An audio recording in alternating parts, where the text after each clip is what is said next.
So anything that's metal like gold will stick to the blob of mercury.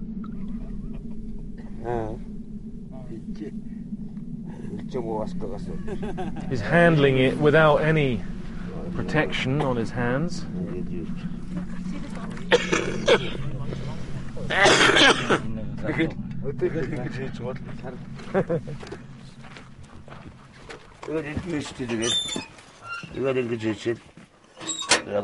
And the pan goes into the oven and the mercury evaporates, leaving pure gold, and there's mercury vapour going up into the tent and into the area where they're serving supper and tea.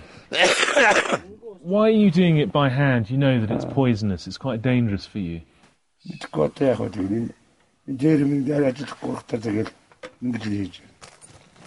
He shrugged off the dangers.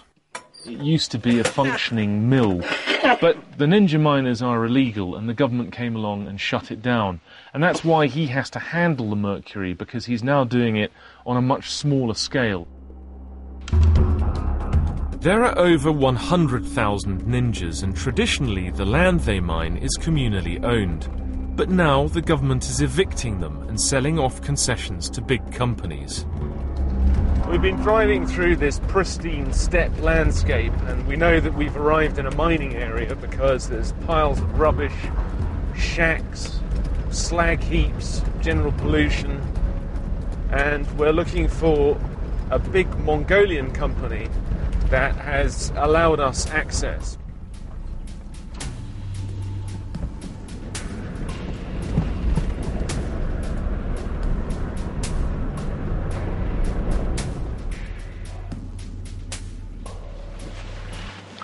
This company has a big machine to do their mining, a very, very big machine. It looks like something out of a science fiction movie.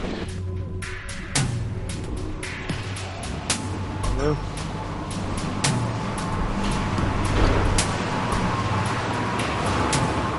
The operations manager, Korolsaran, told me they process 5,000 tons of ore every day. Yes, you can see it. Yeah. You can see the gold dust collecting, quite a lot of it. There's even a large nugget there. How long do you think that Mongolia's gold reserves will last?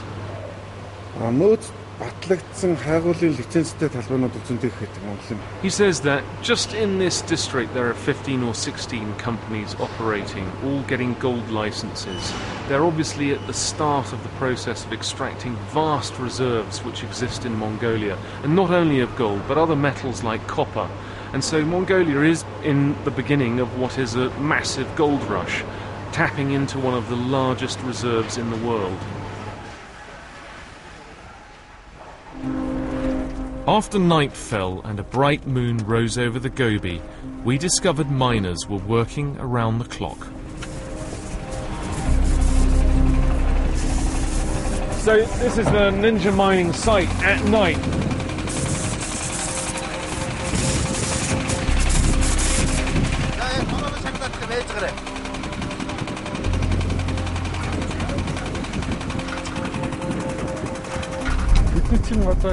I spoke to their boss, Dashku, who explained they were in a race against time. They're trying to extract as much gold as possible before the government gives the concession to a big mining company from Canada. At that point, this whole area will be closed to them and security will expel them.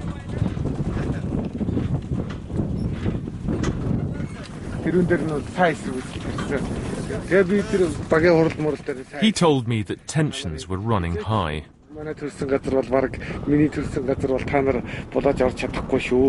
He says the miners are preparing for a fight, and they say they're not going to budge. He says that he was born in this area. In fact, he was born in a tent in this area, not in a hospital. It's his land. He doesn't want to go. He feels that he's got a right over this part of the land, and he's looking to the government to sort it out for him, that he can stay. Mongolia is a new democracy, but ordinary people believe their rulers are corrupt. The ninjas told us they feared they would be cut out of the gold bonanza.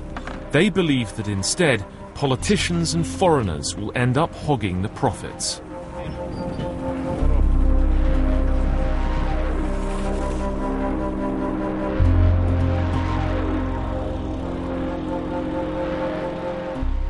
Are police officers focusing on minor delinquents in order to reach their targets?